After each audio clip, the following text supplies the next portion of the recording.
Hello and welcome to Zenful Conversations. Thank you so much for coming by today. We're here every single day having conversations. I have been saying for the past 5 years, this is year 6 for us, day number 1803. And I have been saying that it's about strengthening our relationship with ourselves, becoming our own best friend, and learning different ways to have peace within our own hearts and with ourselves and the world that we live in. And so this year, the conversation is brought to us by the book, the Day book. Mark Nepo offers us the New York Times bestseller, Mark Nepo, The Book of Awakening. The Book of Awakening. And this book is described as having the life you want by being present to the life you have. And this message this year asks us to drop inward. It asks us to connect with our inner self. It asks us to drop in a little bit. It asks us to connect with the breath. It asks us to release some of the stimulation so we can hear this message, so we can hear the message. So I'm going to put this music on just because it helps get us in the zone a little bit. And hopefully we are at a level that you can hear me and the music okay, and there's nothing that's too loud about anything. That's not the case, please let me know. Just dropping into our breath and letting all of this massive amounts of stimulation in our world to just leave it all be, because honestly, it's not going anywhere. We can leave it be. We could drop into our own selves, coming into this body a little bit more. And I think in that first message, the first message of the year, one of the things that he said, Mark Nepo said, is, let me see here. He talked about finding this inner, find them.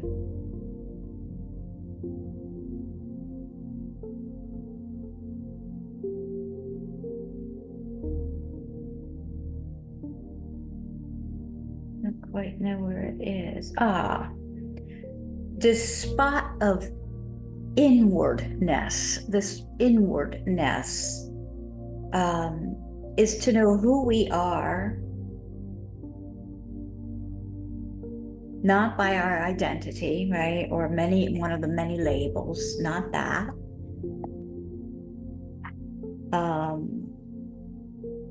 But by feeling our place in relation to the infinite and by inhabiting it. So we're talking about inhabiting this space within. And today's message, this January 4, day number 1803, is titled Between Peace and Joy. Between peace and joy.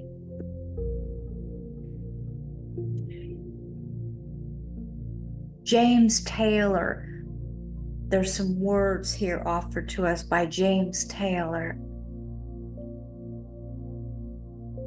We could never have guessed we were already blessed where we are. How is that music? Thank you. Is that at a decent level? All right, thanks. We could never have guessed we were already blessed where we are.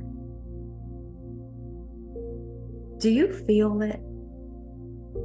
Hope you feel it like I do. This reminds me of a woman who found a folded sponge all dried up and compressed, and she tucked it inside the hardened fold. Oh, and tucked inside the hardened fold was a message she'd been seeking. She carried the hardened sponge to the sea, and up to her waist in the deep, she watched it unfold and come to life in water. Magically, the secret of life became visible in the bubbles being released from the sponge, and to her amazement, a small fish, trapped in sleep in the hardened sponge, came alive and swam out to sea.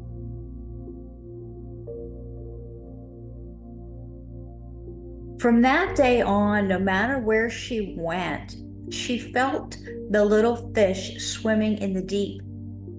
And this, the swimming of the little fish that had for so long been asleep, gave her a satisfaction that was somewhere between peace and joy. So what I find interesting is my mind first went to the dish sponge, and obviously we're talking about the sponge at the ocean.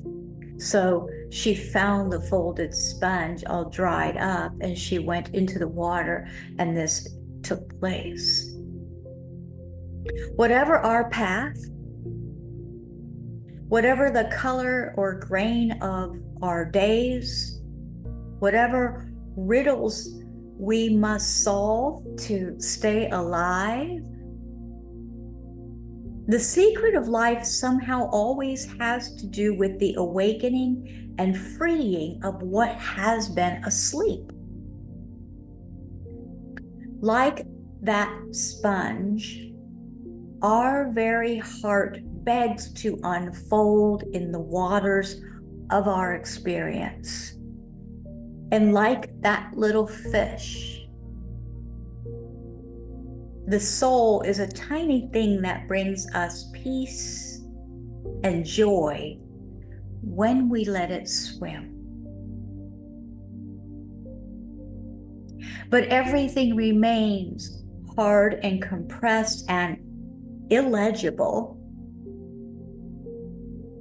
until, like this woman, waist deep in the ocean, we take our sleeping heart in our hands and plunge it tenderly into the life that we are living. Oh my gosh, I'm getting incredible goosebumps. This is crazy. I'm hoping we can breathe with this message this year. This is so powerful if we allow our space to listen to it.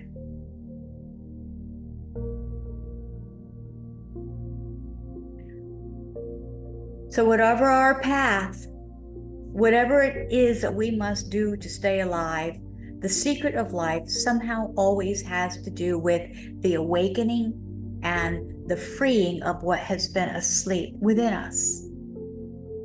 Like that sponge, our very heart begs to unfold in the waters of our experience. And like that little fish, the soul is a tiny thing that brings us peace and joy when we let it swim.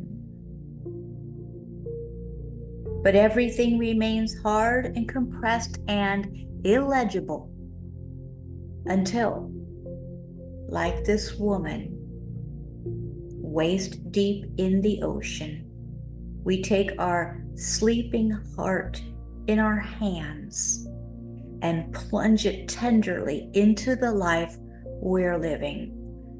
You know, I think there's so much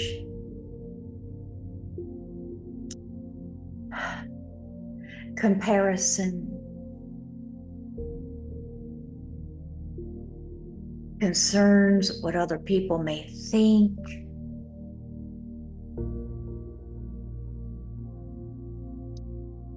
A lot of things we need to do in life that really, I don't know if we're really experiencing it. We're just living. So when I read these words,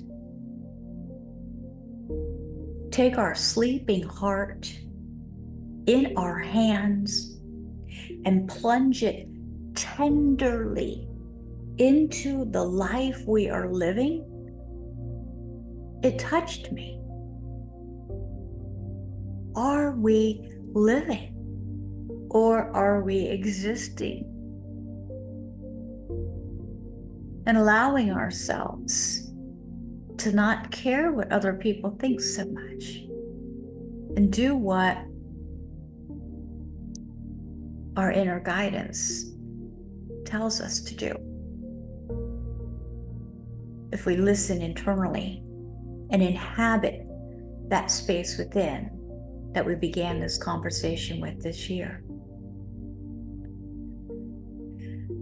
If you're able to meditate, please do. If not, just think about.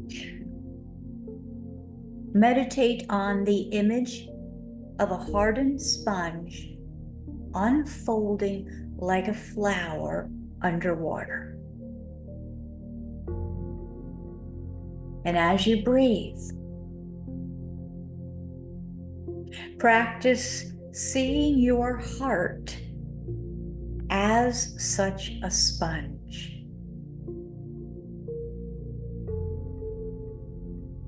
Can you feel it? The next time you do the dishes, pause. Hold the hardened sponge in the water and feel your heart unfold. Oh, what a powerful, powerful message this year.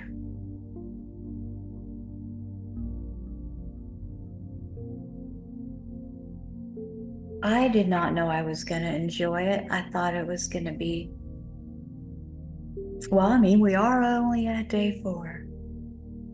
But I thought it was going to be more, I thought it was going to trigger me a little bit more than it's doing. It's actually feeling incredibly delightful. And I think much needed.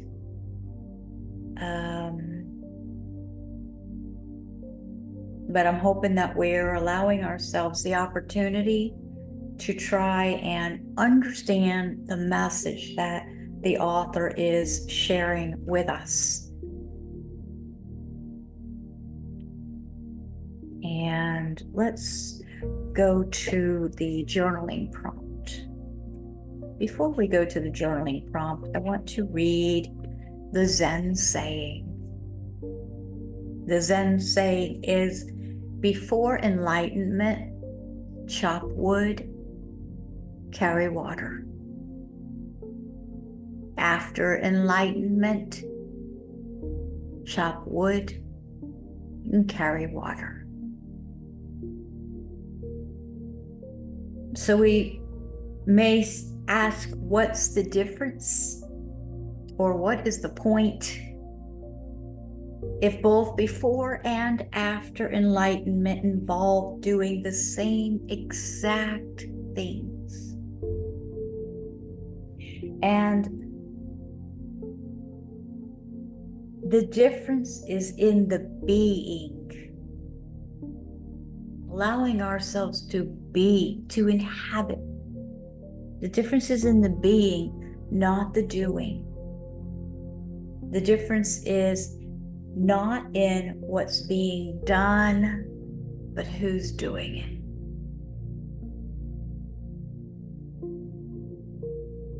I love who these messages are allowing me to grow into.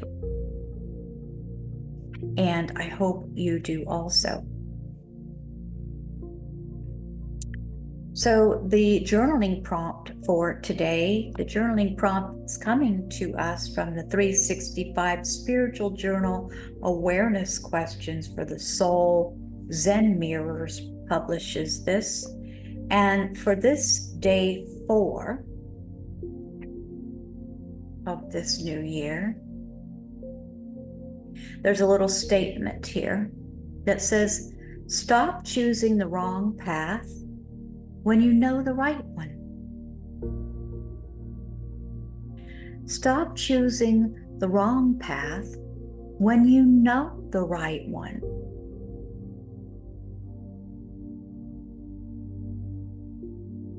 Life allows us to make a choice for the better in every moment. Day 4's journaling prompt says, what symbols are showing up in your life repeatedly? This says symbols such as types of people, numbers, places, ads, words, etc. What symbols are showing up in your life repeatedly? So if we go back to day 2, day 2's prompt was, what has life been trying to tell you over the past few years? Today is, what symbols are showing up in your life repeatedly?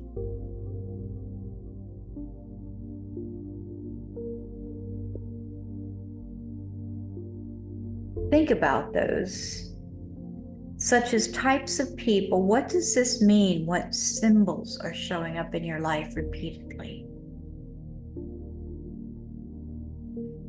Types of people, numbers, places, words, any kind of symbol. And jot them down. Jot them down.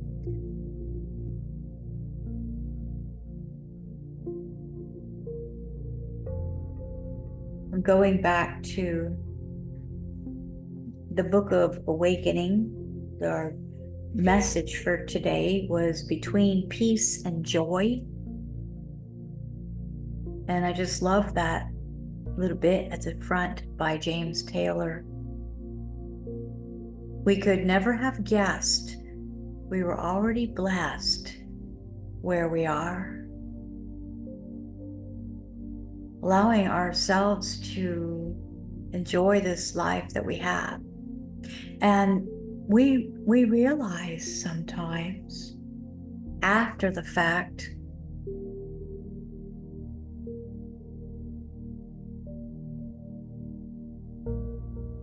this message today is asking us not to wait till after the fact. It's asking us to open our hearts and plunge it tenderly into the life we are living. So just see how you can be more involved with your own life. Feeling. Using all your senses to absorb what you're doing. All of them. Not everything's going to be as pretty, but it still can be delicate and gentle and beautiful. Depends how we caress it, I think. It has worked that way for me anyway. And it's working rather well, and I'm pretty happy. Thanks so much for coming by. See you guys tomorrow. Namaste.